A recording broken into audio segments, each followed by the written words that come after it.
Welcome back to EPG. I am Greg, your host. Today we're going to talk about one of my favorite personal finance books, The 4-Hour Workweek, written by Mr. Tim Ferriss.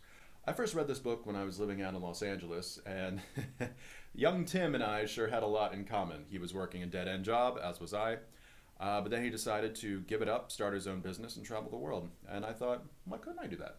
So one of the main things that I learned from this book was to separate income from location. It took me a couple years to actually more internalize this, especially when I moved back to New Orleans and there weren't a lot of jobs available. So I basically created my own web design business. I was getting clients and I was able to do that, remotely. There's still clients, as I said, back being the digital nomad, that I've never met before, and I've had them for over a decade.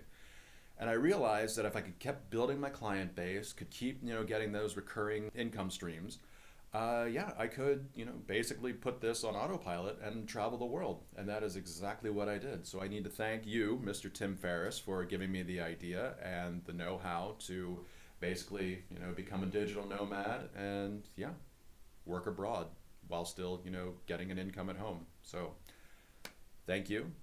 I hope you enjoyed this, and if you, have a second, go ahead and buy this book. It'll change your life.